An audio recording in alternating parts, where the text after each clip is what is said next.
Ајварката зрее по струмичките ниви. Бербата на оваа индустријска култура е во полнек. Земјоделците велат дека квалитетот годинава е задоволителен. Пиперката немала болести и очекуваат и поголема класа за неа.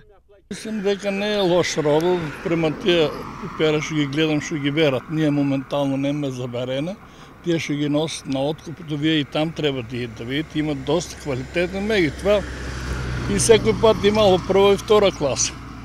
А иначе повеќе сега прва и втора зимат, па и трета, важно ништо не останало.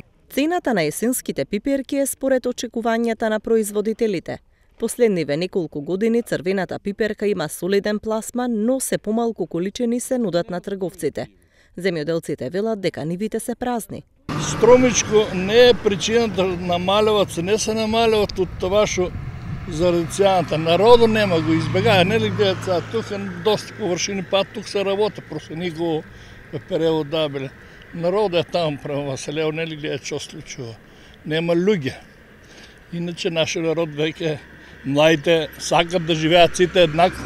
Според трговците, Македонија се уште извезува на традиционалните пазари, а за освојување нови ќе треба и промени кај извезувачите. За нови пазари во Европската унија мора да се престроиме драстично.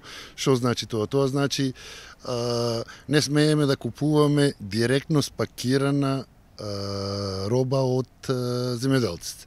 Мора ние да ја земеме во рефусна состојба, ние да спакуваме, да ја разделиме што е прва класа екстра, ние знаеме што нашите купувачи барат таму, ова втората класа доди за индустрија. Во Струмичко во просек се садат по 2000 хектари под индустријска пиперка, но последниве неколку години оваа бројка е намалена за неколку стотици хектари.